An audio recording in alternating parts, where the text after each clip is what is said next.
Vous est-il déjà arrivé de réfléchir au nombre de fois où vous avez tenté de forcer une porte que Dieu avait déjà fermée? Combien de fois avez-vous lutté contre ce qui était censé être une délivrance? Combien de nuits blanches avez-vous passées à essayer de résoudre un problème qui avait déjà une solution, mais que vous ne pouviez tout simplement pas voir? La vérité, c'est que nous vivons dans un monde où chacun veut voir pour croire, mais Dieu nous demande de croire pour voir. Et si je vous disais que votre plus grand problème n'est pas un manque de force, d'argent ou d'opportunité, mais plutôt un manque de vision spirituelle?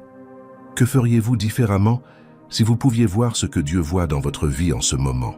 Que changerait-il si vous pouviez voir avec ses yeux, ne serait-ce qu'un instant? Combien de décisions prendriez-vous différemment? Combien de relations mettriez-vous fin? Combien d'opportunités saisiriez-vous? Combien de peurs abandonneriez-vous? La réalité, c'est que la plupart des gens vivent dans l'aveuglement total. Je ne parle pas de cécité physique, mais d'une cécité bien plus dangereuse, bien plus destructrice, bien plus cruelle. La cécité spirituelle. Cette cécité vous fait regarder sans voir, vous fait entendre sans comprendre, vous fait vivre sans vivre pleinement. Vous traversez vos journées comme un robot programmé, suivant des schémas répétitifs, vivant en pilote automatique sans jamais vous interroger. Est-ce vraiment ce que Dieu veut pour moi? Est-ce vraiment le bon chemin? Cette personne est-elle vraiment celle que je crois? Cette opportunité est-elle une bénédiction ou un piège déguisé? Il y a une différence immense entre regarder et voir. On peut observer sa vie jour après jour sans rien voir d'essentiel. On peut observer une personne sans percevoir ses intentions.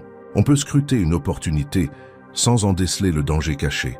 On peut se regarder dans le miroir sans voir qui l'on est vraiment aux yeux de Dieu. On peut se focaliser sur ses problèmes sans discerner les leçons que Dieu veut nous enseigner à travers eux. On peut contempler le désert sans percevoir la préparation qui s'y opère. La Bible regorge d'histoires de gens qui avaient des yeux mais ne voyaient pas. Le peuple d'Israël a vu les miracles en Égypte mais n'a pas perçu la fidélité de Dieu. Ils ont vu la mer se fendre mais n'ont pas vu la puissance qui l'accompagnait. Ils ont vu la manne tomber du ciel, mais n'ont pas perçu la provision constante et inépuisable. Ils ont vu la colonne de feu la nuit et la nuée le jour, mais n'ont pas perçu la présence constante de Dieu guidant chacun de leurs pas. Et à cause de cet aveuglement, ils ont erré 40 ans dans un désert qu'ils auraient pu traverser en quelques jours. Faute de vision spirituelle, toute une génération est morte sans entrer en terre promise. Incapables de voir au-delà des apparences, ils ont gaspillé des décennies à se plaindre au lieu de conquérir. Et aujourd'hui, rien n'est différent. Combien de personnes tournent en rond depuis des années, confrontées aux mêmes problèmes, incapables de discerner le message que Dieu tente de leur transmettre? Combien sont prisonnières d'un cycle destructeur, aveuglées par leur seule faculté visuelle? Combien passent à côté des plus grandes bénédictions divines, aveugles à leur arrivée? L'aveuglement spirituel est une épidémie silencieuse. Il ne crie pas, ne se manifeste pas. Il vous ronge petit à petit, vous volant votre paix, détruisant votre potentiel, vous égarant, sans que vous vous en rendiez compte. Quand on ne voit que par ses yeux, on vit dans une prison dont on ignore même l'existence. On se croit libre, mais on est prisonnier. On croit tout voir, mais on est aveugle. On croit connaître la vérité, mais on vit dans une illusion bâtie sur la peur, la douleur, la distraction et les mensonges entendus toute sa vie. La peur nous fait voir le danger là où Dieu a placé la bénédiction. Cette relation qui pourrait être la réponse à nos prières paraît effrayante, car on craint d'être à nouveau blessé. Cette opportunité qui pourrait changer notre vie paraît trop risquée car on a peur d'échouer. Cette vocation que Dieu a placée dans notre cœur paraît impossible, car on a peur de ne pas être à la hauteur. La douleur vous fait voir du rejet, là où Dieu vous a protégé. Cette personne qui a quitté votre vie n'était pas un rejet, mais la façon dont Dieu vous a sauvé de quelqu'un qui aurait pu vous détruire. Cet emploi que vous avez perdu n'était pas une punition, mais la façon dont Dieu fermait une porte, car quelque chose de bien meilleur vous attendait. Cette trahison que vous avez subie n'était pas la fin, mais la façon dont Dieu a révélé la vérité, avant que vous n'investissiez davantage d'années de votre vie dans un mensonge. Mais vous ne le voyez pas ainsi, car la douleur déforme votre vision. La douleur vous fait tout voir à travers le filtre de la souffrance. Et lorsque vous regardez à travers ce filtre, Même les bénédictions apparaissent comme des malédictions. La distraction vous fait voir ce qui n'a pas d'importance et ignorer ce qui pourrait tout changer. Vous êtes tellement occupé à courir après des choses éphémères que vous passez à côté de l'éternel. Tellement soucieux d'impressionner des gens qui ne feront même plus partie de votre vie dans 5 ans, vous négligez votre relation avec celui qui sera toujours avec vous. Tellement obsédé par les réussites que le monde applaudit, vous ignorez la mission que Dieu vous a confiée. La distraction est l'une des armes les plus efficaces de l'ennemi, car elle ne vous empêche pas d'avancer. Elle vous fait simplement avancer dans la mauvaise direction. Vous continuez d'avancer, de travailler, de lutter, mais finalement vous réalisez que vous couriez après le vent. Et tant que vous vivez ainsi, la vérité est là, juste devant vous, criant à l'aide, mais vous ne l'entendez pas car vous êtes trop occupé à essayer de contrôler ce qui n'a jamais été à votre portée. La vérité sur qui vous êtes. La vérité sur ce que Dieu veut faire de vous. La vérité sur les projets qu'il a pour votre vie. La vérité sur les personnes qu'il a placées autour de vous. La vérité sur les talents qu'il vous a donnés. La vérité sur le dessein qu'il a préparé avant même votre naissance. Tout cela est là, juste devant vous, mais vous ne le voyez pas car vous vivez les yeux aveuglés par la peur, la douleur, la distraction et les mensonges. Certaines personnes passent leur vie entière à côté de la réponse qu'elles cherchent, sans la voir, car elles cherchent au mauvais endroit, de la mauvaise manière, avec les mauvais yeux. C'est comme chercher ses lunettes sur la tête. Elles sont juste là, tout près, mais on ne les remarque pas. On retourne la maison de fond en comble, on s'inquiète, on désespère, on se plaint de les avoir perdues, alors qu'elles étaient là avec nous depuis toujours. Dieu nous a déjà montré le chemin, mais on ne l'a pas reconnu car il n'était pas celui qu'on attendait. Il a parlé, mais on n'a pas écouté, car ce n'était pas la voix qu'on voulait entendre. Il a ouvert la porte, mais on n'est pas entré, car elle ne ressemblait pas à celle qu'on avait imaginée. Il a envoyé cette personne, mais on ne l'a pas appréciée car elle n'était pas du genre à nous attirer d'habitude. Dieu vous avait déjà donné la réponse, mais vous ne l'avez pas acceptée car elle ne correspondait pas à ce que vous vouliez entendre. Vous vouliez entendre « vas-y », mais il a dit « attends ». Vous vouliez entendre « reste », mais il a dit « pars ». Vous vouliez entendre « batte-toi », mais il a dit « lâche prise ». Et parce que la réponse de Dieu ne correspondait pas à vos attentes, vous l'avez ignorée et avez continué sur votre propre chemin. Puis des mois, des années plus tard, lorsque vous subissez les conséquences de vos mauvais choix, vous vous plaignez que Dieu ne vous ait pas guidé. Mais il l'a fait. Vous avez simplement refusé de l'écouter. Dieu vous a déjà sauvé de bien des choses, mais vous ne l'avez pas remercié car vous n'avez pas perçu le danger dont il vous a protégé. Vous vous plaignez d'être en retard, mais vous ne voyez pas que si vous étiez parti à l'heure, vous vous seriez trouvé au mauvais endroit, au mauvais moment. Vous vous plaignez de la porte fermée, mais vous ne voyez pas qu'un piège vous était tendu. Vous vous plaignez de la personne qui est partie, mais vous ne voyez pas que si elle était restée, vous ne seriez plus là pour raconter cette histoire. Nous sommes passés maîtres dans l'art de nous plaindre de ce que nous n'obtenons pas, mais incapables d'être reconnaissants pour ce qui nous a été épargné. La vision spirituelle ne consiste pas à voir l'avenir. Il ne s'agit pas de deviner ce qui va arriver. Il ne s'agit pas de posséder une boule de cristal qui prédit chaque étape. La vision spirituelle, c'est discerner la vérité au milieu des mensonges. C'est percevoir la présence de Dieu au cœur du chaos.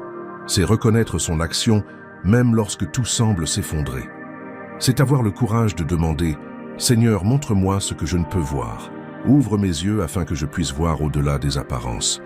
Libère-moi de cet aveuglement qui me maintient prisonnier du visible et m'empêche d'accéder à l'invisible, pourtant bien réel. » Cette prière peut paraître simple, mais elle est révolutionnaire.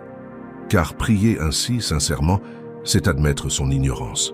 C'est reconnaître les limites de sa vision. C'est accepter d'avoir besoin de l'aide divine pour percevoir ce que nos yeux humains ne pourront jamais voir. Et cette humilité, cet abandon, cette acceptation de ses propres limites est le commencement de la véritable sagesse. C'est le premier pas vers la guérison. C'est la clé qui ouvre la porte à une dimension de vie entièrement nouvelle. Car pendant que vous vous efforcez de changer les circonstances, Dieu veut vous changer. Pendant que vous tentez de résoudre le problème, Dieu veut en guérir la racine. Pendant que vous luttez pour ouvrir une porte, Dieu veut vous montrer que cette porte n'était pas faite pour vous. Le problème n'est pas toujours un manque d'effort, ce n'est pas toujours un manque de dévouement, ce n'est pas toujours un manque de persévérance. Parfois, ce qui manque, c'est de cesser de s'acharner et de commencer à voir. Car il y a des gens qui frappent à la mauvaise porte pendant des années. Il y a des gens qui se battent pour la mauvaise personne pendant des années. Il y a des gens qui investissent dans le mauvais rêve pendant des années. Et rien ne change parce que personne ne s'est arrêté pour demander « Seigneur, est-ce vraiment ce que tu as prévu pour moi ou est-ce simplement ce que je désire pour moi-même » Il y a une différence immense entre vos désirs et ce que Dieu a prévu pour vous. Vos désirs sont fondés sur ce que vous voyez. Ce que Dieu a prévu pour vous est fondé sur sa connaissance. Vos désirs sont limités par votre expérience. Ce que Dieu a prévu pour vous est illimité par sa puissance. Vos désirs sont souvent influencés par ce que possèdent les autres, par les valeurs de la société, par ce qui paraît valorisé sur les réseaux sociaux. Ce que Dieu a prévu pour vous est personnalisé, unique, spécifique à la vocation qu'il a placée en vous. Et souvent, ce que Dieu a prévu pour vous est tellement plus grand, tellement meilleur, tellement au-delà de votre imagination, que s'il vous le révélait maintenant, vous auriez du mal à le croire. Vous penseriez que c'est un rêve trop fou, que c'est trop grand, que c'est impossible. Dieu voit ce que vous ne voyez pas. Ce n'est pas de la poésie, ce n'est pas une formule à la mode. C'est une vérité qui devrait transformer votre vie. Il voit des dangers insoupçonnés. Cette personne qui paraît digne de confiance, mais qui cache des intentions malveillantes.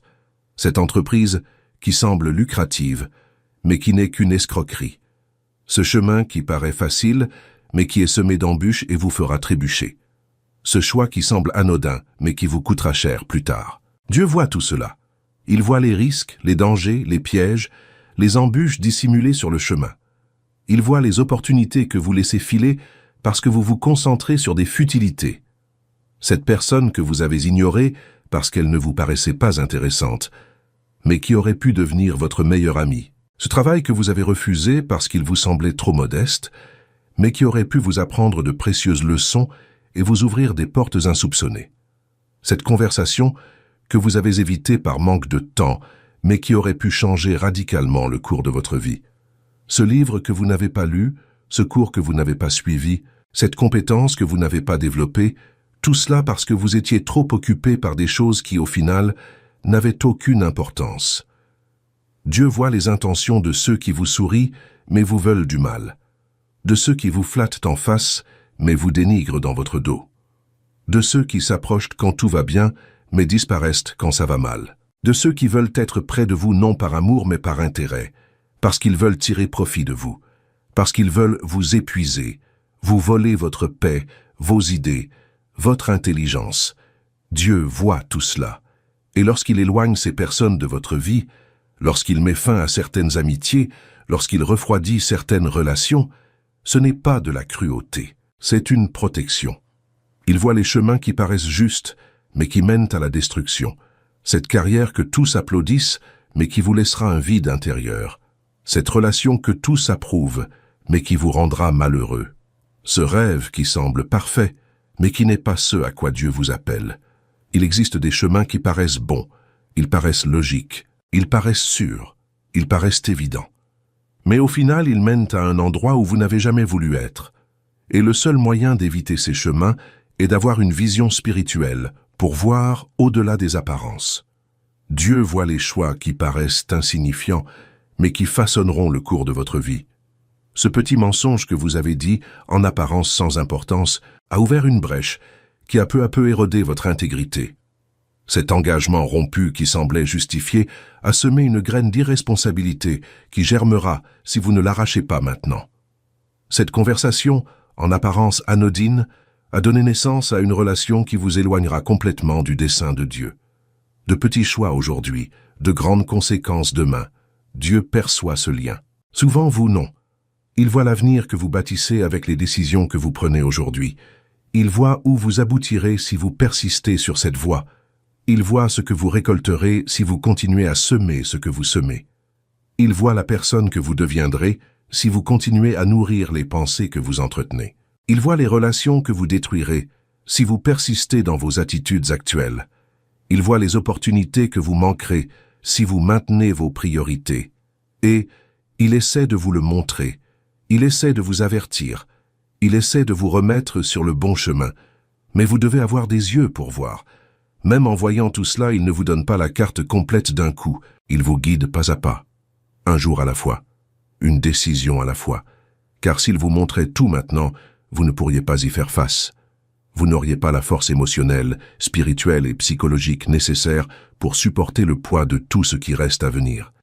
Imaginez si Dieu vous montrait toutes les épreuves que vous devrez encore affronter, tous les défis qui se présenteront encore, toutes les pertes que vous subirez encore, toutes les déceptions que vous éprouverez encore. Vous abandonneriez probablement avant même d'avoir commencé. Mais s'il vous montrait aussi toutes les victoires, tous les accomplissements, tous les triomphes, toutes les bénédictions, vous seriez tellement impatient que vous ne pourriez plus vivre le moment présent. Dieu sait que tu dois mûrir durant ce processus. Tu dois grandir tout au long de ce chemin. Tu dois apprendre à faire confiance avant de recevoir. Tu dois être transformé avant d'être utilisé. C'est pourquoi il ne révèle pas tout. Il révèle ce qui est nécessaire. Suffisamment pour que tu fasses le prochain pas. Suffisamment pour que tu ne renonces pas. Suffisamment pour que tu continues à croire même quand tu ne comprends pas. Car la foi n'est pas comprendre tout. La foi, c'est faire confiance même sans comprendre. C'est avancer même sans voir. C'est obéir même sans savoir où cela mènera. Il y a un récit biblique qui illustre parfaitement cela. Lorsque Dieu appela Abraham, il ne lui donna pas d'adresse. Il ne lui donna pas de GPS. Il ne lui donna pas de carte. Il lui dit simplement « Quitte ton pays, ta famille et la maison de ton père, et va dans le pays que je te montrerai. » Aller où? Dans le pays que je te montrerai. Non pas que je te le montre maintenant, mais que je te le montrerai. En chemin, petit à petit, pas à pas. Et Abraham partit, sans savoir exactement où, sans avoir toutes les réponses, sans aucune garantie humaine. Il partit parce qu'il avait confiance en celui qui l'appelait, non parce qu'il comprenait pleinement cet appel. Et c'est ainsi que Dieu agit. Il nous appelle à un voyage dont on ignore la destination finale, où l'on ne dispose pas de toutes les informations, où il faut faire davantage confiance que comprendre.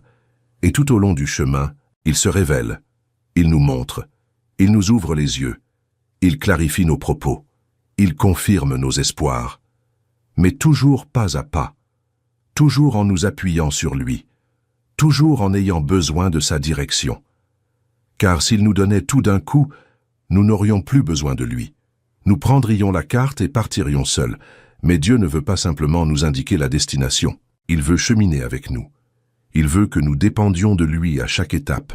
Il veut que nous recherchions sa direction pour chaque décision. Voici le secret que beaucoup ignorent. Avant de changer votre situation, Dieu vous change vous-même.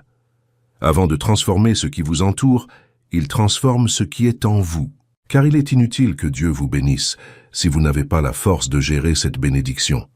Il est inutile qu'il vous ouvre une porte si vous n'avez pas la maturité nécessaire pour la franchir. Il est inutile qu'il vous accorde la victoire si vous n'avez pas le caractère pour la remporter. La vision qui transforme naît de l'intérieur. Elle naît de la façon dont vous percevez la vie, dont vous percevez les autres, et dont vous percevez Dieu. Avez-vous déjà remarqué comment, en nous regardant dans le miroir, nous ne voyons que ce qui ne va pas? Une coiffure ratée, des vêtements trop petits, des kilos en trop, des rides, une peau imparfaite.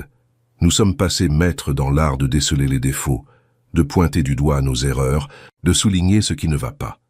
Et cela ne se limite pas au miroir physique, cela se produit aussi dans le miroir de notre âme.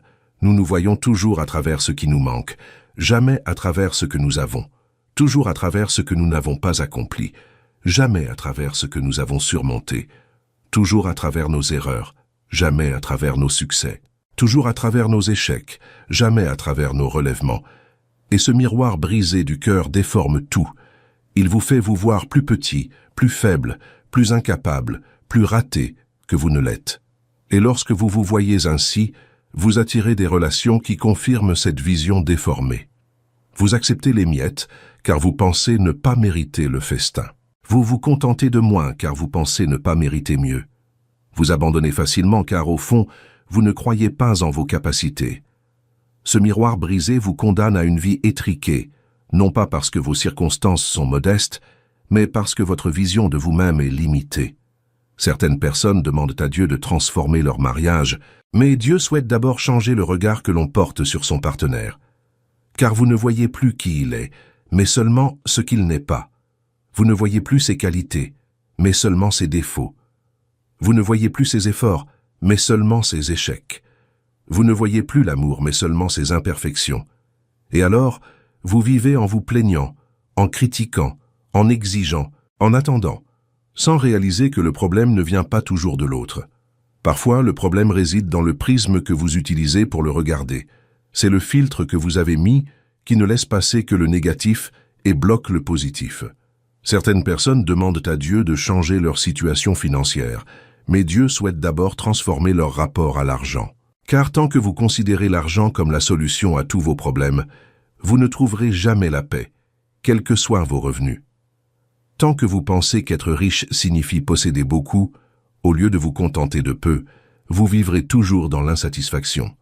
Tant que vous voyez l'argent comme une garantie de sécurité, au lieu de Dieu, vous vivrez dans l'angoisse. Dieu doit transformer votre état d'esprit avant de modifier votre compte en banque. Il doit transformer vos valeurs avant de modifier vos possessions.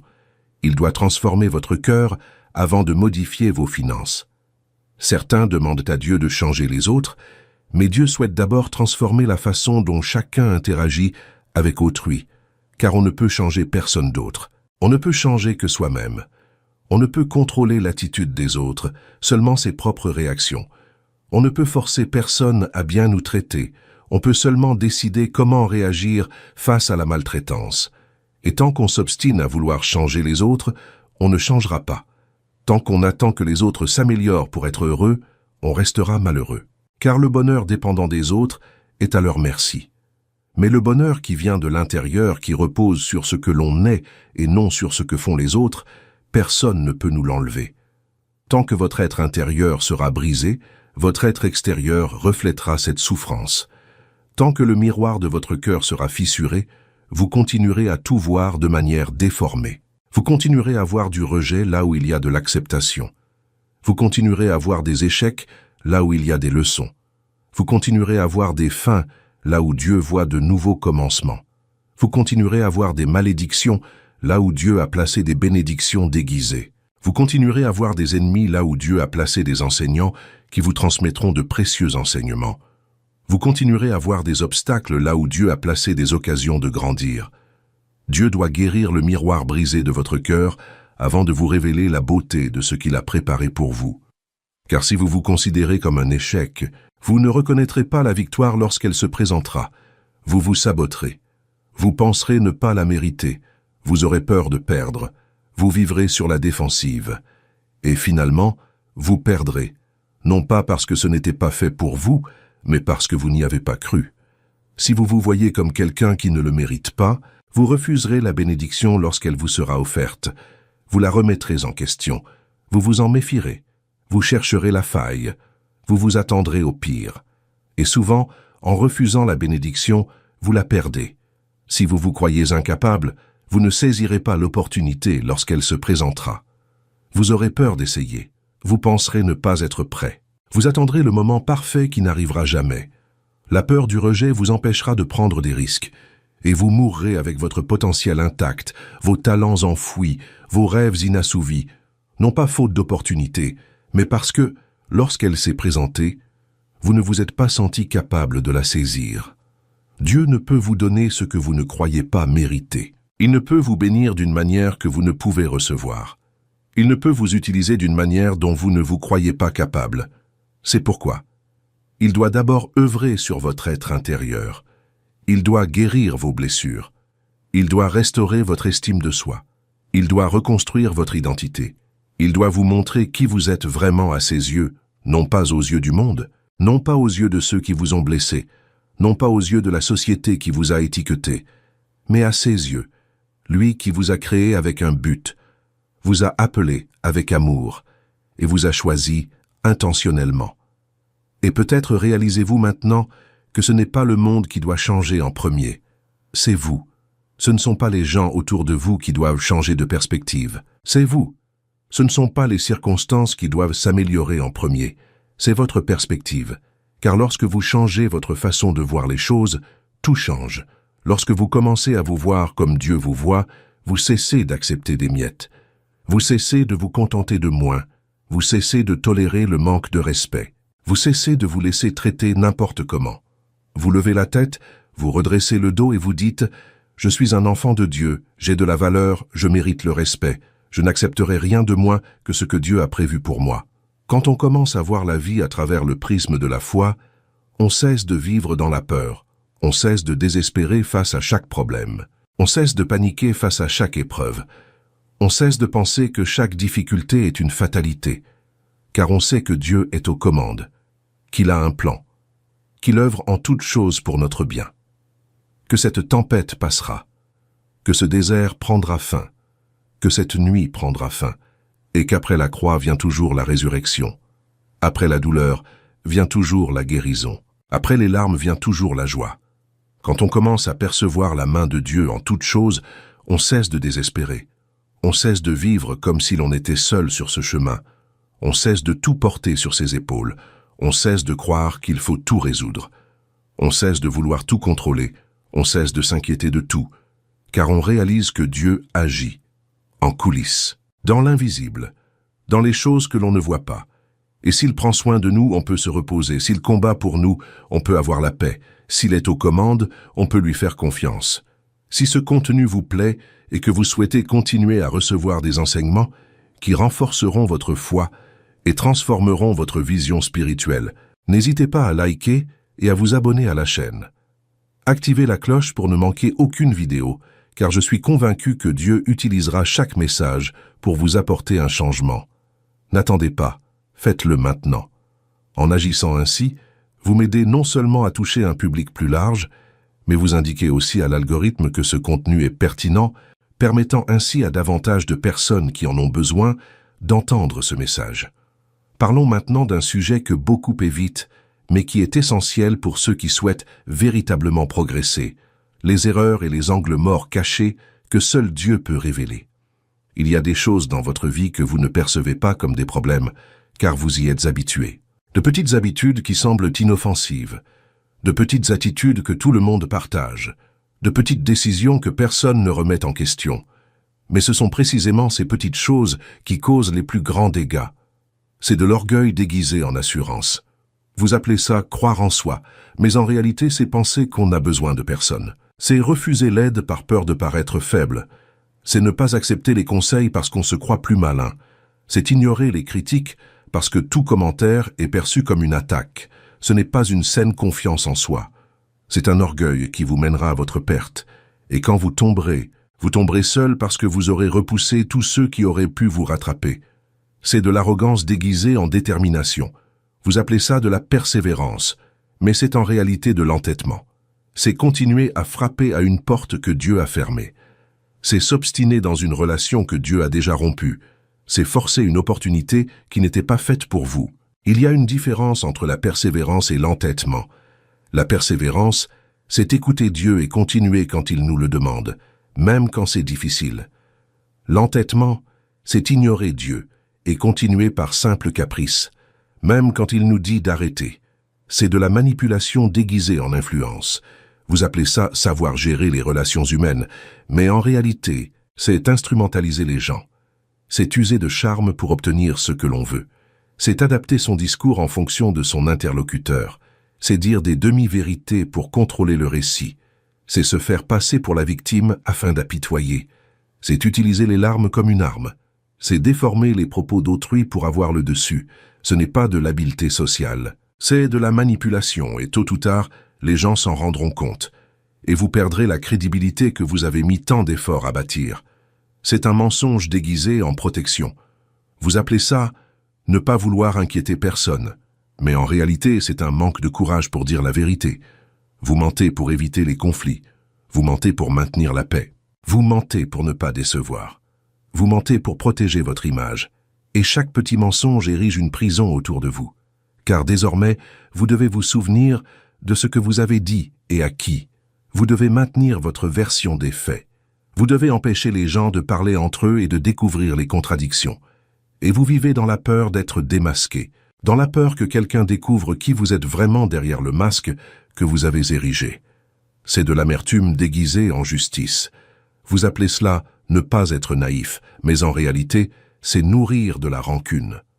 Ce n'est pas pardonner, car vous pensez que pardonner, c'est simplement ignorer les problèmes. C'est entretenir le ressentiment, parce que vous pensez que cela vous protège de nouvelles souffrances. C'est se méfier de tout le monde, parce que quelqu'un vous a trahi. C'est punir des innocents pour les erreurs de ceux qui vous ont fait du mal. Ce n'est pas de la sagesse, c'est de l'amertume, et elle vous empoisonnera petit à petit. Elle endurcira votre cœur, elle vous volera votre paix. Elle vous transformera en ce que vous détestez le plus. C'est la peur déguisée en sagesse. Vous appelez cela d'être prudent, mais en réalité, c'est avoir peur de vivre. C'est éviter les risques, non pas par inconscience, mais par peur de l'échec. C'est refuser des opportunités non pas parce qu'elles sont mauvaises, mais par peur de quitter sa zone de confort. C'est rester dans des relations tièdes, par peur de la solitude. C'est s'accrocher à un travail qui vous ronge, par peur de ne pas en trouver un autre. Ce n'est pas de la sagesse. C'est la peur qui vous emprisonne dans une vie étriquée, alors que Dieu vous a préparé une vie abondante. Tu ne peux pas le voir par toi-même. L'auto-évaluation est vaine. Se regarder dans le miroir et tenter de s'analyser est inutile, car nos cœurs sont trompeurs. La Bible dit dans Jérémie que le cœur est plus trompeur que tout. Qui peut le connaître? Dieu seul. Lui seul peut éclairer les zones d'ombre que tu évites de regarder. Lui seul peut révéler les racines cachées dont tu ignores même l'existence. Lui seul peut te montrer les schémas destructeurs que tu as hérités de ta famille et que tu continues de reproduire sans t'en rendre compte. Combien de fois avez-vous dit « Je ne serai jamais comme mon père » ou « Je ne serai jamais comme ma mère » et vous voilà maintenant à reproduire exactement les mêmes comportements que vous aviez juré de ne plus jamais abandonner. Combien de fois avez-vous critiqué certaines attitudes chez les autres et vous vous surprenez maintenant à faire la même chose? Car ces schémas sont profondément ancrés. Ils sont enracinés. Ils ont été appris si tôt que vous ne vous souvenez même plus de les avoir appris. Vous pensez que c'est simplement votre façon d'être, alors qu'en réalité, il s'agit d'un comportement dysfonctionnel hérité qu'il vous faut briser. Et lorsque Dieu agit ainsi, lorsqu'il révèle ses erreurs cachées, ce n'est pas pour vous condamner, ce n'est pas pour vous culpabiliser, ce n'est pas pour vous détruire, c'est pour vous protéger, c'est pour vous délivrer. C'est pour vous guérir avant qu'une petite erreur ne devienne une grande catastrophe. Imaginez un médecin qui découvre une petite tumeur à un stade précoce. Il ne la cache pas au patient. Il ne fait pas semblant de ne pas l'avoir vue. Il n'attend pas que la tumeur grossisse avant d'en informer le patient. Il la révèle immédiatement car il veut la traiter tant que c'est encore possible. Il veut l'enlever avant qu'elle ne se propage. Il veut sauver une vie. Dieu agit de même. Lorsqu'il révèle une erreur cachée, lorsqu'il met à nu un angle mort, lorsqu'il vous confronte à une vérité dérangeante sur vous-même, il n'est pas cruel. Il est plein d'amour.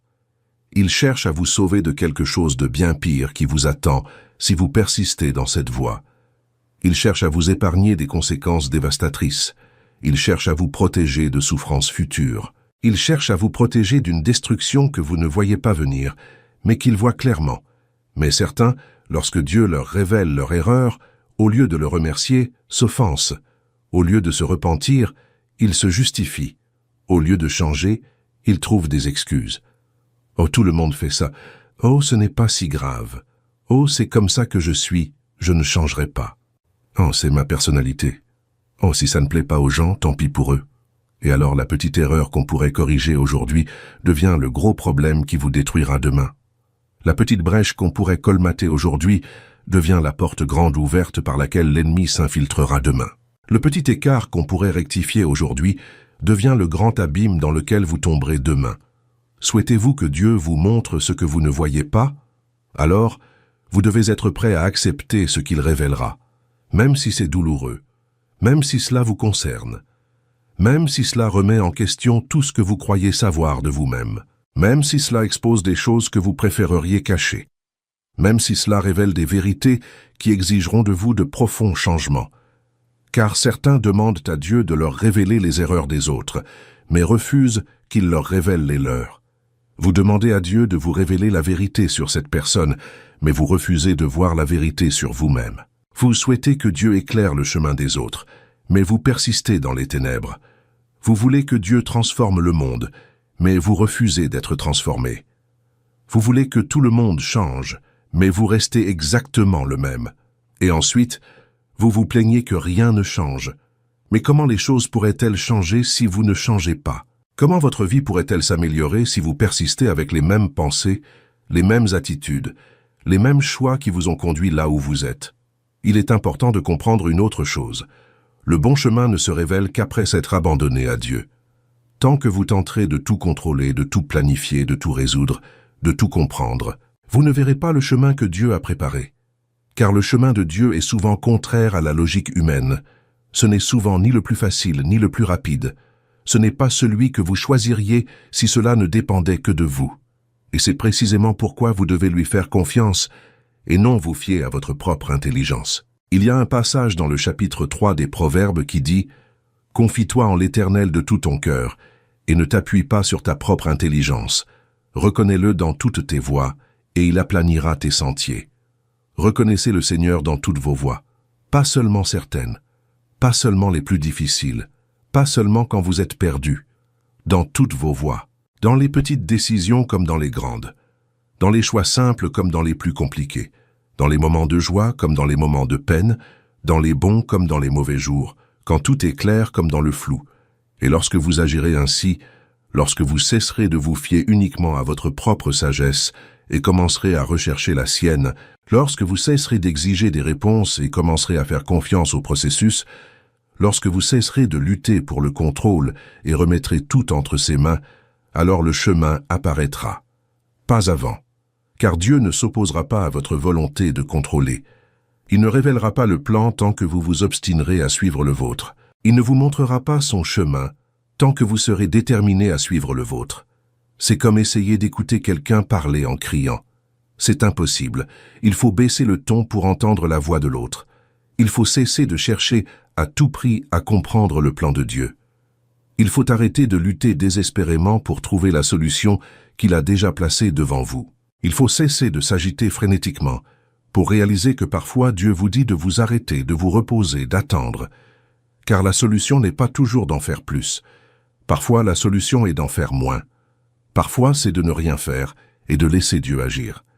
Et quand on fait ça, quand on s'engage vraiment, pas seulement en parole mais du fond du cœur, quand on lâche prise, quand on cesse de manipuler les résultats, quelque chose de surnaturel se produit.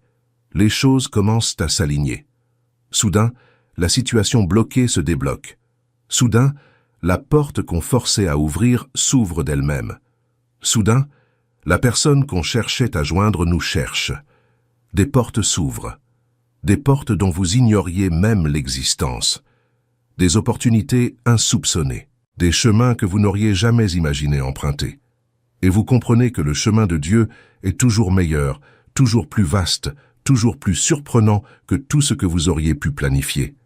Les bonnes personnes commencent à apparaître, des personnes qui partagent vos valeurs, qui vibrent à la même fréquence spirituelle, qui souhaitent votre réussite, qui vous soutiennent, qui enrichissent votre vie, qui vous incitent à évoluer, qui vous inspirent à devenir meilleur. Les opportunités commencent à se présenter, au bon moment, de la bonne manière, avec les bonnes personnes, et vous réalisez que vous n'aviez pas besoin d'être si désespéré. Vous n'aviez pas besoin de perdre le sommeil, vous n'aviez pas besoin de paniquer, vous n'aviez pas besoin de forcer les choses, vous n'aviez pas besoin de manipuler, vous n'aviez pas besoin de vous rabaisser, car Dieu a toujours été aux commandes. Vous ne pouviez simplement pas le voir, car vous étiez trop occupé à essayer de le contrôler. Vous étiez aveuglé par l'anxiété, vous étiez assourdi par la précipitation. Vous étiez tellement concentré sur ce que vous pensiez être la solution que vous ne pouviez pas voir la véritable solution que Dieu préparait. Mais Dieu ne se révèle pas seulement par de grands signes. Ce n'est pas toujours une voix audible. Ce n'est pas toujours un miracle évident. Ce n'est pas toujours une manifestation surnaturelle manifeste. Souvent, Dieu parle par des signes silencieux et des détails qui sont des avertissements empreints d'amour. Et si vous n'êtes pas attentif, si vous n'êtes pas sensible, vous manquerez ces messages. Vous ignorerez les avertissements. Vous passerez à côté des avertissements qui auraient pu vous épargner bien des souffrances. Ce malaise que vous ressentez, mais que vous ignorez. Cette sensation étrange en présence de certaines personnes. Cette oppression dans la poitrine à l'idée de prendre une décision. Ce malaise inexplicable, mais persistant. Ce n'est pas de la paranoïa. Souvent, c'est le Saint-Esprit qui vous alerte. C'est Dieu qui vous dit « Attention, quelque chose cloche. Arrêtez-vous, réfléchissez-y, n'allez pas plus loin. » Mais nous l'ignorons parce que cela nous paraît absurde, parce qu'il n'y a pas de preuves concrètes, parce que ce n'est qu'un pressentiment. Et des mois plus tard, lorsque la vérité éclate, vous vous souvenez « Je le sentais, je le savais, mais je refusais d'écouter. » Cette paix que vous perdez, vous faites semblant de ne pas vous en apercevoir. Vous aviez la paix, et soudain, elle a disparu. Vous ne parvenez plus à bien dormir. Vous n'arrivez plus à vous concentrer. Vous ne ressentez plus de joie pour les choses qui vous apportaient autrefois de la joie. Et au lieu de vous arrêter et de vous demander « Seigneur, pourquoi ai-je perdu ma paix ?» vous continuez. Vous persistez dans la relation qui vous vole votre paix. Vous persistez dans le travail qui vous détruit. Vous persistez dans l'amitié qui vous épuise. Vous persistez dans l'Église qui ne vous nourrit pas spirituellement. Et vous continuez, vous persistez, vous survivez, alors que Dieu se sert de votre manque de paix pour vous dire « Ce n'est pas pour vous ». Ce retard qui vous agace mais qui pourrait bien vous éviter un accident. Vous avez raté le bus. Vous vous êtes perdu. Vous avez crevé un pneu. Vous avez oublié quelque chose et avez dû faire demi-tour. Et vous vous êtes énervé, vous vous êtes plaint, vous avez pesté, sans réaliser que si vous étiez parti à l'heure, vous vous seriez retrouvé au mauvais endroit, au mauvais moment. Il y a des gens en vie aujourd'hui grâce à leur retard. Il y a des gens qui ont échappé à des tragédies parce qu'ils ont raté leur avion, leur transport, ou qu'ils étaient en retard d'une manière ou d'une autre. Sur le moment, ils se plaignent, mais des années plus tard, ils découvrent que ce retard était une chance. Cette porte qui refuse de s'ouvrir malgré tous vos efforts, mais qui vous protège peut-être d'un danger. Vous avez envoyé votre CV sans réponse. Vous avez tenté une relation, et l'autre personne a disparu. Vous avez investi dans une opportunité, et ça a mal tourné. Vous avez tout fait pour ouvrir cette porte en vain. Et vous vous sentez frustré, rejeté. Vous vous croyez un raté, sans réaliser que Dieu la ferme parce qu'il voit ce qui se trouve de l'autre côté. Il voit la destruction qui vous attendait. Et par amour, par protection, par bienveillance, il ferme, verrouille, bloque, empêche, même si vous ne comprenez pas, même si vous vous plaignez, même si vous pensez qu'il retarde vos projets. Cette personne qui s'en va sans explication, peut-être parce que sa présence vous freinait. Dieu ne se sépare pas seulement des mauvaises personnes. Parfois, il se sépare aussi de bonnes personnes, mais qui ne sont plus adaptées à cette période de votre vie. Des personnes qui ont compté à un moment donné, mais qui, si elles restent, vous empêchent de progresser. Des personnes que vous aimez, mais qui doivent partir car leur rôle dans votre vie est terminé. Et il agit subtilement. La personne s'éloigne, les contacts se raréfient, l'amitié se refroidit. Sans dispute, sans raison apparente, elle s'en va simplement. Et vous restez sans comprendre, vous essayez de la retenir, de la reconquérir, sans réaliser que Dieu fait de la place. Il fait table rase du passé. Il vous prépare à de nouvelles rencontres. Dieu parle à travers ce qui semble être des coïncidences, mais qui n'en sont pas. À travers cette pensée surgie de nulle part. À travers ce verset qui apparaît au moment précis. À travers cette chanson qui retentit juste au moment où vous en aviez besoin. À travers ce message qui arrive à point nommé. À travers cette conversation anodine qui vous apporte exactement la réponse que vous cherchiez. Rien de tout cela n'est dû au hasard. Rien de tout cela n'est dû à la chance. Rien de tout cela n'est dû à une coïncidence. C'est Dieu qui orchestre, qui arrange, qui pourvoit, qui parle de manière créative. Car il sait que s'il parlait directement, vous vous poseriez des questions, vous douteriez, vous penseriez que tout cela n'est que le fruit de votre imagination. Dieu parle à travers ce qui semble être la malchance, mais qui est en réalité une protection. À travers ce qui semble être un rejet, mais qui est en réalité une réorientation. Vous pensez avoir perdu, mais en réalité, vous avez été épargné. Vous pensez avoir été rejeté, mais en réalité, vous avez été protégé. Vous pensez que les choses ont mal tourné, mais en réalité, Dieu vous a empêché d'emprunter un chemin qui semblait bon, mais qui menait à votre perte. Et un jour, en y repensant, vous serez reconnaissant. Vous direz, « Dieu merci, cela n'a pas fonctionné. Dieu merci, cette personne n'est pas restée. Dieu merci, cette porte s'est fermée, car maintenant je vois ce que je ne voyais pas à l'époque. » Et si vous n'êtes pas attentif, si vous n'êtes pas assez sensible, si vous n'êtes pas assez ouvert d'esprit pour écouter, vous manquerez ces avertissements. Vous ignorerez les signes, vous ferez fi des alertes, et vous finirez par emprunter le chemin qui semblait juste, qui paraissait logique, que tout le monde approuvait, mais qui vous menait droit à l'abîme. Vous finirez par vous impliquer avec la personne qui semblait parfaite, mais qui cachait de terribles intentions. Vous finirez par accepter l'opportunité qui semblait incroyable, mais qui était un piège. Certains se plaignent que Dieu ne parle pas. Pourtant, Dieu parle constamment. Le problème, c'est que nous n'écoutons pas. Nous voulons qu'il parle à notre façon, au moment voulu, avec nos propres mots. Nous rêvons d'un courriel divin contenant des instructions détaillées, d'une notification céleste, d'un message clair et objectif, d'un enregistrement audio du Saint-Esprit expliquant tout à la perfection. Mais Dieu n'agit pas ainsi. Il parle à travers la paix qui disparaît lorsque nous nous égarons. Il parle à travers le malaise qui s'accroît lorsque nous fréquentons la mauvaise personne. Parle malgré la porte qui se ferme, même quand tu fais tout correctement, car elle n'était pas faite pour que tu l'ouvres. Parle à travers l'opportunité qui surgit de nulle part, juste au moment où tu allais abandonner. Parle à travers les conseils qui viennent de la personne à laquelle tu t'attends le moins. Parle à travers l'exemple de quelqu'un qui a vécu une expérience similaire. Parle à travers la sagesse qu'il a déjà placée dans la Bible il y a des milliers d'années, mais que tu n'as jamais appliquée parce que tu pensais qu'elle ne te concernait pas, alors qu'en réalité, c'était exactement ce que tu avais besoin d'entendre. Et ce n'est pas tout. Souvent, les réponses que vous cherchez étaient déjà tout près, mais vous ne les voyiez pas. Elles étaient là, juste devant vous, criant à l'aide, mais vous ne les entendiez pas, étouffées par un brouhaha intérieur.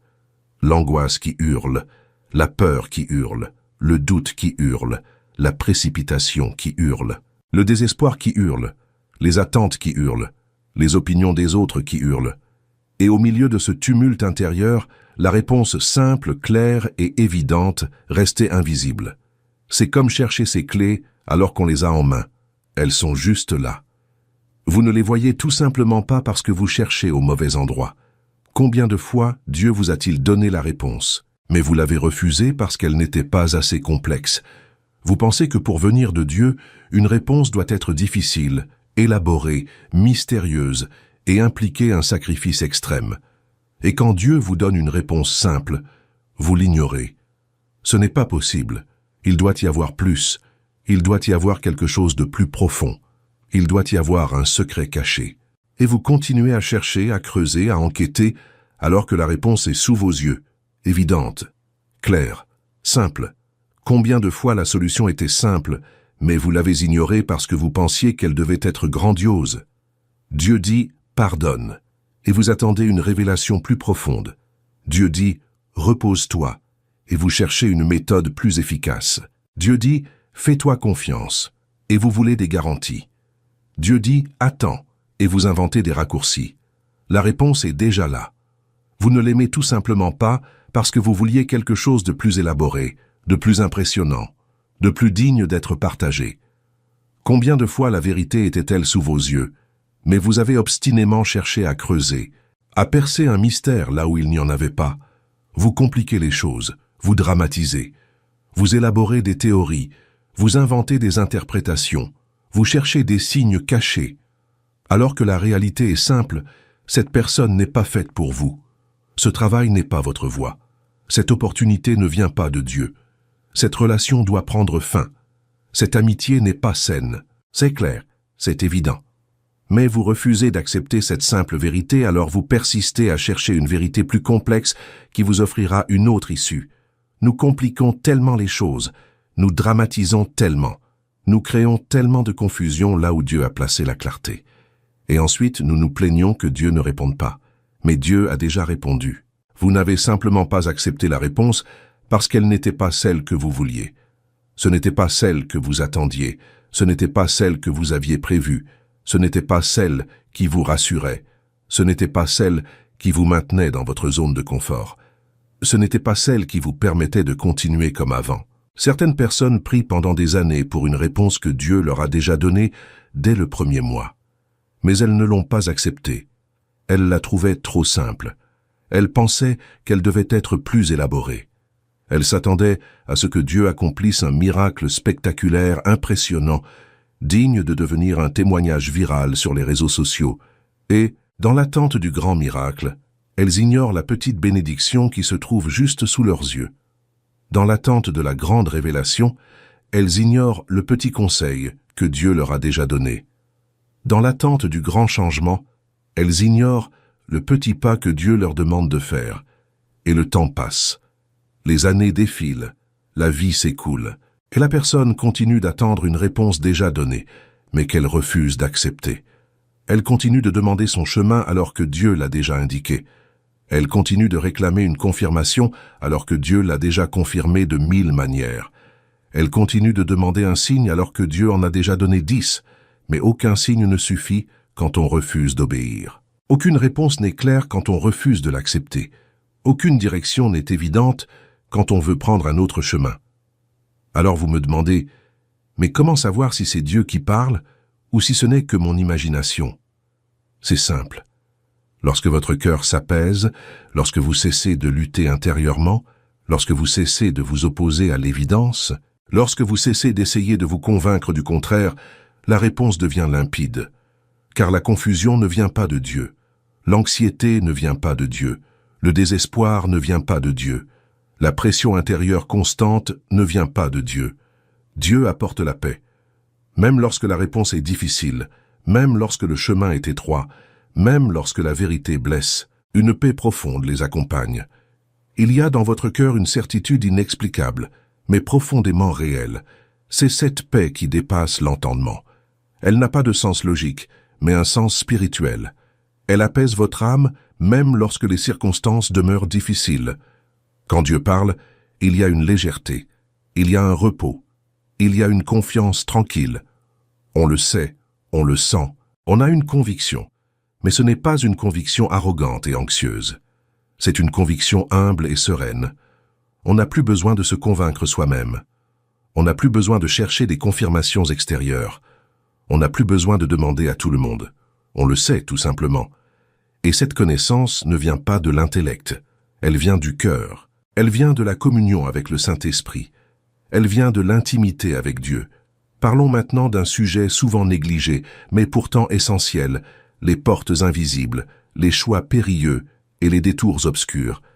Il existe dans votre vie des portes dont vous ignorez même l'existence, des portes que vous n'auriez jamais imaginées, des portes que Dieu ouvre et que nul ne peut fermer, des portes que Dieu ferme et que nul ne peut ouvrir. Et il y a des gens qui souffrent en essayant de forcer des portes que Dieu a fermées, des gens épuisés, frustrés, déçus, car ils frappent à une porte qui ne s'ouvrira jamais, car ce n'est pas la porte de Dieu, c'est la porte que vous avez choisie, c'est la porte qui vous semblait la bonne, c'est la porte que tout le monde disait être la bonne. Mais ce n'est pas celle que Dieu avait préparée pour vous. Et lorsque vous insistez, lorsque vous forcez, lorsque vous dépensez toute votre énergie à essayer d'ouvrir une porte que Dieu a fermée, vous ne réalisez pas qu'à côté se trouve une autre porte. Une porte invisible aux yeux humains, mais grande ouverte aux yeux de la foi. Une porte que Dieu a ouverte spécialement pour vous, mais que vous ne voyez pas car vous êtes obsédé par la mauvaise. Vous êtes aveuglé par l'entêtement, vous êtes assourdi par l'arrogance de penser que vous en savez plus que Dieu. Vous êtes prisonnier de votre propre volonté, de vos propres attentes, de vos propres projets. Et pendant que vous luttez pour la mauvaise porte, la bonne vous échappe sans cesse. Les occasions passent, le temps file. Les bonnes personnes quittent votre vie. Des liens précieux se rompent. Et quand on finit par renoncer à la mauvaise porte, il est parfois trop tard pour la bonne.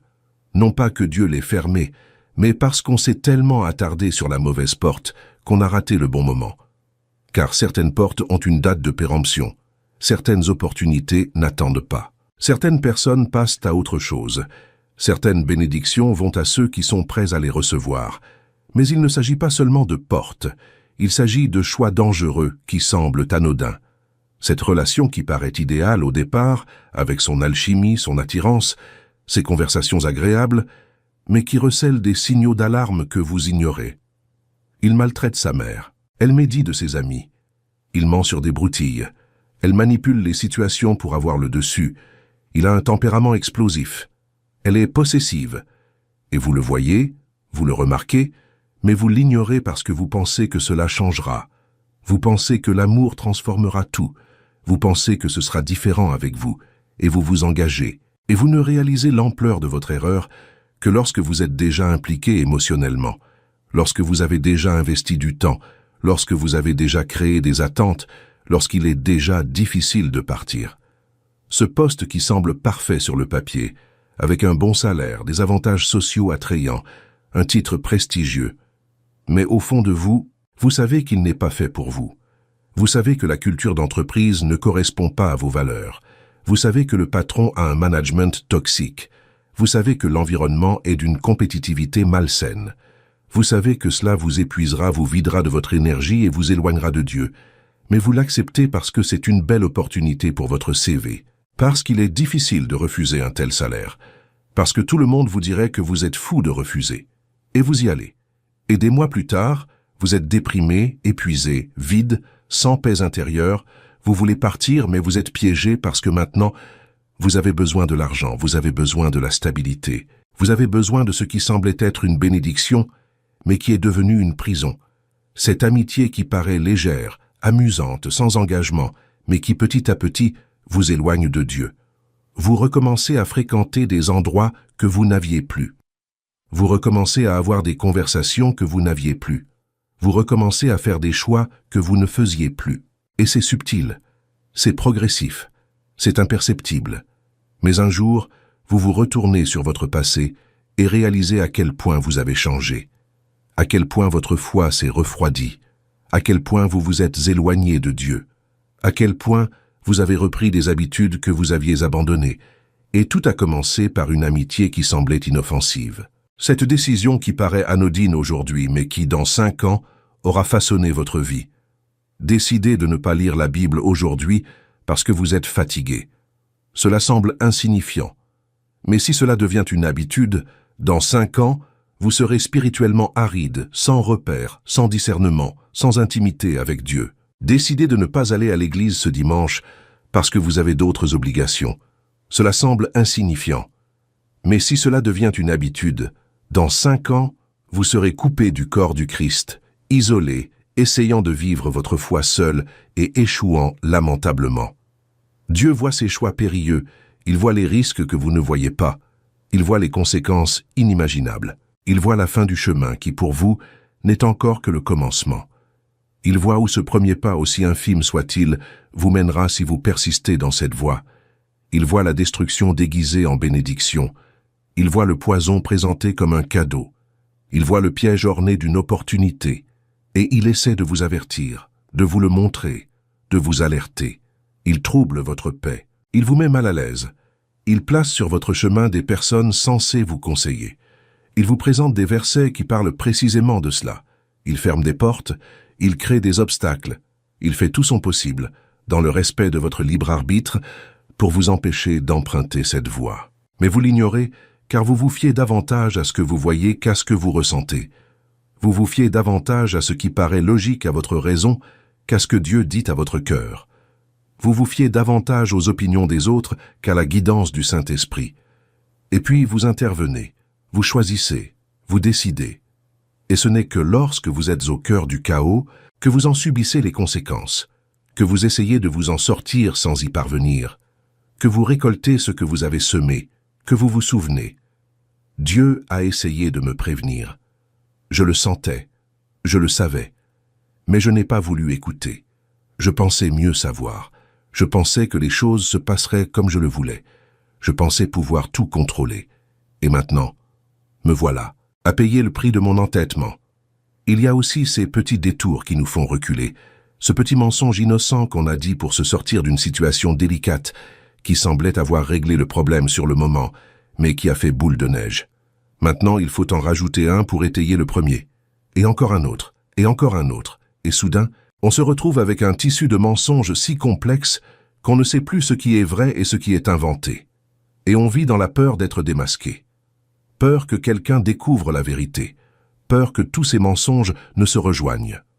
Cette paresse que tu as cultivée, que tu as justifiée, que tu as normalisée, et qui s'est transformée en procrastination chronique, tu remets toujours à plus tard. Tu attends toujours le moment idéal. Tu trouves toujours une excuse pour ne pas commencer.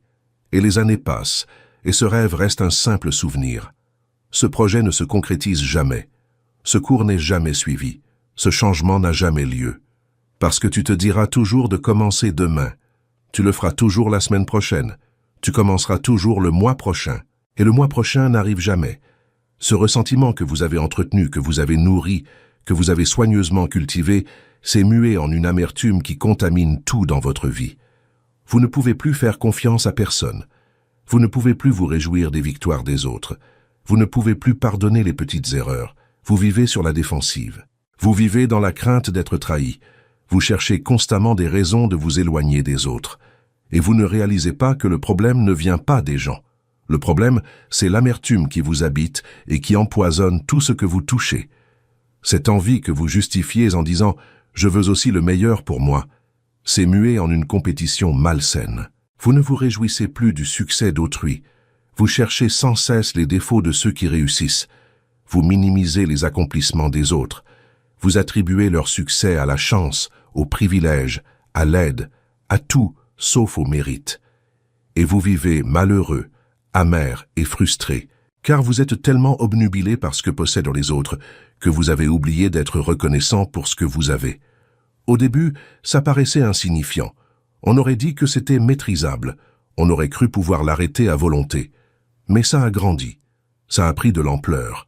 Ça a envahi vos pensées, votre cœur, vos décisions. Et maintenant, vous êtes pris au piège d'un schéma dont vous ne savez plus comment vous défaire. Vous subissez les conséquences de choix dont vous n'avez même plus le souvenir. Vous récoltez les fruits de graines que vous n'avez même pas semées. Vous êtes prisonnier d'une situation que vous avez vous-même construite, brique par brique, choix après choix, jour après jour. Mais voici la bonne nouvelle. Avant qu'un petit faux pas ne se transforme en catastrophe, avant qu'une erreur cachée ne devienne un scandale public, avant qu'un choix dangereux ne vous précipite au fond de l'abîme, Dieu se révèle, Dieu dévoile, Dieu avertit, Dieu intervient. Il n'attend pas que vous vous autodétruisiez complètement pour agir. Il agit en amont, il révèle en amont, il avertit en amont. Car la sollicitude de Dieu ne s'arrête pas aux moments les plus difficiles. Elle vise à vous empêcher de tomber dans le gouffre. Elle vise à vous retenir au bord de l'abîme. Elle vise à vous détourner du chemin de la destruction avant même que vous n'y arriviez. Et cette protection est invisible. Vous ne la voyez pas. Vous ne la remarquez pas. Vous ne rendez pas grâce car vous ignorez même avoir été sauvé. Combien de fois Dieu vous a-t-il sauvé d'un accident dont vous n'ignorez même pas l'existence? Combien de fois vous a-t-il détourné d'un danger que vous n'imaginiez même pas proche? Combien de fois vous a-t-il protégé d'une personne aux intentions terribles, mais dont vous ne découvrirez jamais l'existence, car elle a été écartée avant de pouvoir vous nuire? Combien de fois a-t-il fermé des portes qui semblaient prometteuses, mais qui dissimulaient la destruction? Combien de fois vous a-t-il retardé, car si vous étiez parti à l'heure prévue, vous auriez été au mauvais endroit au mauvais moment? Dieu œuvre en coulisses. Il agit de manière invisible. Il agit de façon imperceptible. Souvent, nous nous plaignons des retards sans réaliser que ces retards nous ont sauvés. Nous nous plaignons des portes fermées sans savoir qu'un piège se cachait derrière. Nous nous plaignons de la personne qui est partie sans savoir que si elle était restée, elle nous aurait détruits. Nous nous plaignons que Dieu ne nous accorde pas ce que nous avons demandé sans savoir que ce que nous avons demandé nous aurait nui. Nous nous plaignons tellement de ce que Dieu ne fait pas, mais nous oublions de le remercier pour ce qu'il fait sans même que nous nous en rendions compte. Il y a des gens en vie aujourd'hui grâce à des prières dont ils ignorent même l'existence. Les prières d'une grand-mère disparue, les prières d'une mère qui n'a jamais perdu espoir, les prières d'un ami qui a intercédé en silence. Et vous êtes là aujourd'hui parce que quelqu'un a prié, parce que quelqu'un a crié sa détresse, parce que quelqu'un n'a jamais cessé de croire, même quand vous avez perdu espoir. Il y a des gens qui ont échappé à des tragédies inimaginables, des accidents évités de justesse, des maladies qui ont failli se déclarer. une destruction qui a failli s'abattre sur eux. Mais Dieu est intervenu. Dieu a empêché, Dieu a détourné le danger, et vous ne saurez jamais ce qui n'est jamais arrivé. Certaines personnes ont été détournées de chemins destructeurs sans même s'en rendre compte. Ce travail que vous n'avez pas pu obtenir et qui vous a tant déçu, mais dont l'entreprise a fait faillite 6 mois plus tard. Cette relation que vous désiriez tant et qui vous a été rejetée, mais dont vous avez découvert plus tard qu'elle était tout sauf ce qu'elle paraissait. Cette opportunité manquée, que vous avez prise pour la fin du monde, mais qui vous a sauvé d'un piège gigantesque. Et ensuite, ils se plaignent de Dieu. Ils remettent Dieu en question. Ils doutent de Dieu, parce qu'ils ne voient que ce qu'ils n'ont pas reçu, et non ce qui leur a été épargné. Tu ne vois que la porte restée close, sans percevoir le danger dont tu as été protégé. Tu ne vois que le retard source de frustration, sans voir l'accident évité. Tu ne vois que le rejet douloureux, sans percevoir les dégâts que cette personne aurait causés en restant. Tu ne vois que le non que Dieu a prononcé, sans percevoir le oui bien plus grand qu'il prépare. Notre vision est si limitée. Nous ne percevons qu'une infime partie de l'histoire et croyons en connaître le film entier. Alors, si vous traversez actuellement une épreuve que vous ne comprenez pas, qui n'a pas de sens, qui vous semble injuste, qui vous donne l'impression que Dieu vous a abandonné, avant de remettre Dieu en question, avant de vous plaindre, avant de douter de son amour, demandez-lui, « Seigneur, de quoi me protèges-tu? De quoi m'épargnes-tu? Qu'est-ce que je ne vois pas et que tu vois? Quel danger vois-tu que je ne vois pas? Quelle destruction empêches-tu et que je ne perçois pas? » Car la réponse ne consiste pas toujours à vous donner ce que vous désirez. Parfois, elle consiste à vous libérer de ce que vous croyez vouloir, mais qui, en réalité, vous détruirait. Une bénédiction n'est pas toujours une porte qui s'ouvre. Parfois, une bénédiction est une porte qui se ferme. Un miracle ne consiste pas toujours à obtenir ce que l'on veut. Parfois, un miracle consiste à en être empêché. La provision n'est pas toujours recevoir. Parfois, la provision consiste à être épargné. Et voyez-vous, Dieu ne se contente pas de vous protéger en secret. Il révèle aussi la vérité que la peur dissimule.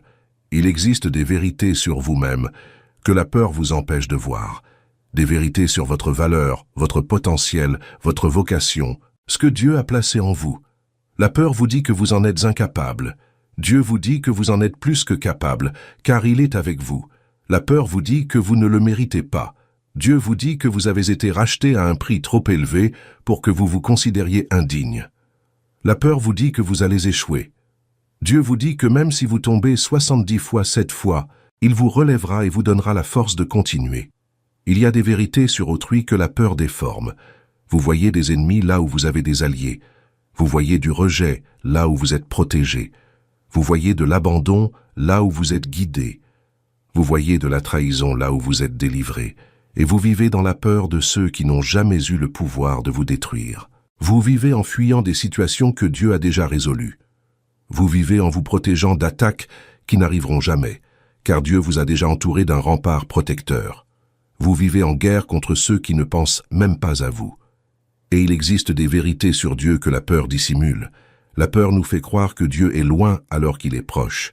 Quand on l'appelle, il répond. Quand on tombe, il nous relève. Quand on pleure, il essuie nos larmes. Quand on crie, il nous entend.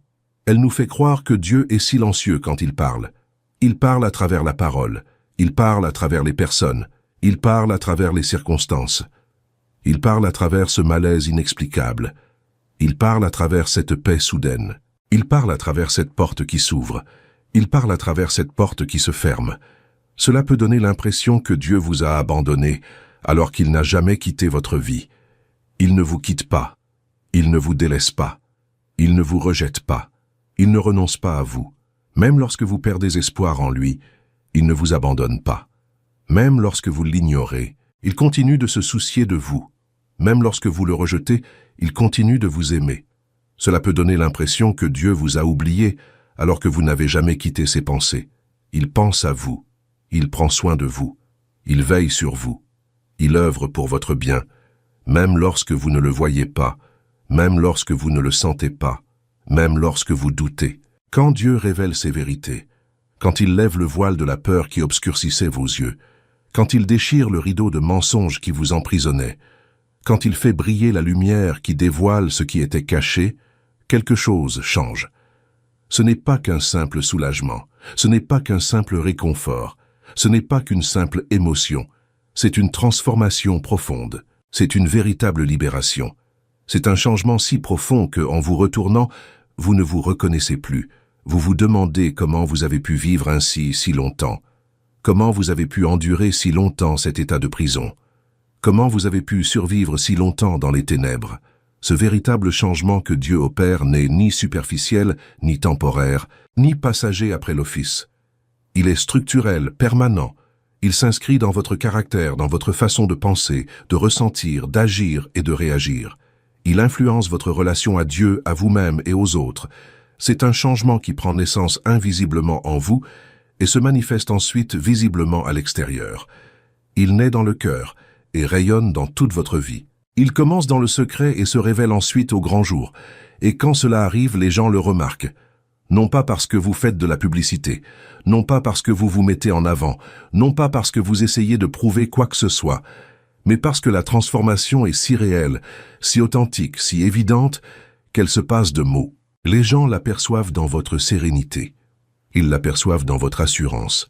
Ils l'aperçoivent dans votre confiance. Ils l'aperçoivent dans votre façon de réagir face aux difficultés. Ils l'aperçoivent dans la façon dont vous traitez les autres. Ils l'aperçoivent dans votre façon de vivre. Et ils demandent « Que vous est-il arrivé ?» Vous êtes différent. Qu'est-ce qui a changé? Et ce changement s'accompagne de clarté. La clarté sur qui vous êtes, non pas sur ce que les autres disent de vous, non pas sur ce que vous avez essayé d'être pour plaire aux autres, non pas sur ce que les traumatismes vous ont fait croire être, mais sur ce que Dieu dit que vous êtes, la clarté sur où vous êtes, non pas là où vous vouliez être, non pas là où vous devriez être selon les normes du monde, mais là où Dieu vous a placé en ce moment, avec un but, avec une intention. La clarté sur votre destination, pas forcément chaque détail du voyage, mais la direction, le cap, le but ultime, la destination finale. Vous savez que vous allez quelque part, que vous ne tournez pas en rond, que vous n'êtes pas perdu, et que chaque pas, même un détour, vous rapproche de ce que Dieu a préparé. La clarté sur ce que Dieu attend de vous. Non pas une liste détaillée de tâches, mais sa volonté générale, ses principes, ses valeurs, son cœur. Vous savez ce qui plaît à Dieu, ce qui attriste le Saint-Esprit, et quand vous vous égarez. La clarté sur ce que vous devez laisser derrière vous, ces péchés que vous justifiez, ces habitudes que vous normalisiez, ces relations que vous saviez toxiques, mais que vous entreteniez par peur de la solitude, ces croyances limitantes que vous traîniez depuis l'enfance, ces mentalités destructrices héritées de votre famille. La clarté sur ce que vous devez embrasser. Cet appel qui vous effraie mais que vous savez venir de Dieu. Ce changement qui vous sort de votre zone de confort mais que vous savez nécessaire. Cette vérité qui fait mal mais qui vous libérera. La clarté sur les personnes qui doivent quitter votre vie, non par vengeance, non par ressentiment, mais par sagesse. Car vous comprenez que certaines personnes ne sont pas mauvaises. Elles ne correspondent simplement plus à cette étape de votre vie. Vous comprenez que certaines relations étaient importantes à un moment donné, mais vous freinent aujourd'hui. Vous comprenez que certaines connexions vous épuisent plus qu'elles ne vous enrichissent. Et vous avez le courage de lâcher prise, de prendre vos distances, d'établir des limites saines. Sans culpabilité, sans drame, simplement avec sagesse. Savoir clairement qui garder. Ceux qui vous poussent à évoluer. Ceux qui vous interpellent avec amour. Ceux qui ne vous flattent pas mais vous disent la vérité. Ceux qui vous soutiennent sincèrement. Ceux qui se réjouissent de vos victoires. Ceux qui vous épaulent dans l'épreuve. Ceux qui prient pour vous en secret. Ceux qui vous ramènent à Dieu quand vous vous égarez. Ce sont ceux-là qu'il faut préserver. Ceux qu'il faut chérir. Ceux dont il faut prendre soin. Et quand Dieu commence, il va jusqu'au bout. Quand il ouvre vos yeux, il ne s'arrête pas en chemin. Il continue de révéler. Il continue d'enseigner. Il continue de montrer. Il continue de guider. Pas à pas. Jour après jour. Couche après couche. Niveau après niveau. Jusqu'à ce que vous ne soyez plus la même personne qu'au début de ce voyage. Jusqu'à ce que vous voyiez comme jamais auparavant. Jusqu'à ce que vous viviez comme jamais auparavant.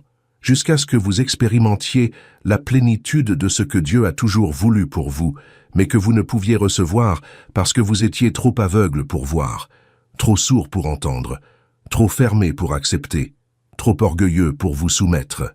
Alors abonnez-vous à la chaîne si ce n'est pas déjà fait, activez la cloche pour ne manquer aucune vidéo qui renforcera votre foi et transformera votre vision. Likez cette vidéo pour qu'elle atteigne un maximum de personnes qui ont besoin d'entendre ce message et partagez-le avec ceux qui en ont besoin. Et surtout, mettez-le en pratique. Car le savoir qui ne se traduit pas en action n'est que pure information, un savoir vide qui remplit votre esprit sans transformer votre vie. Vous pouvez tout savoir sur la vision spirituelle, mais si vous ne commencez pas à demander à Dieu d'ouvrir vos yeux, si vous ne commencez pas à prêter attention aux signes, si vous ne commencez pas à lui faire davantage confiance et à vous-même moins, rien ne changera. Alors tout commence aujourd'hui. Maintenant, priez, ouvrez votre cœur, lâchez prise, abandonnez vos peurs, laissez tomber votre entêtement et laissez Dieu vous révéler ce que vous n'avez jamais vu, mais qui a toujours été là, attendant que vous soyez prêt à le voir, attendant que vous soyez assez humble pour admettre votre ignorance, attendant que vous soyez assez sage pour demander de l'aide, attendant que vous soyez assez courageux pour faire confiance, attendant que vous soyez assez mûr pour obéir, même sans comprendre. Car la vision se révèle à ceux qui sont prêts à voir. La réponse vient à ceux qui sont prêts à accepter. Le chemin s'ouvre à ceux qui sont prêts à marcher. Et Dieu se révèle à ceux qui sont prêts à le chercher.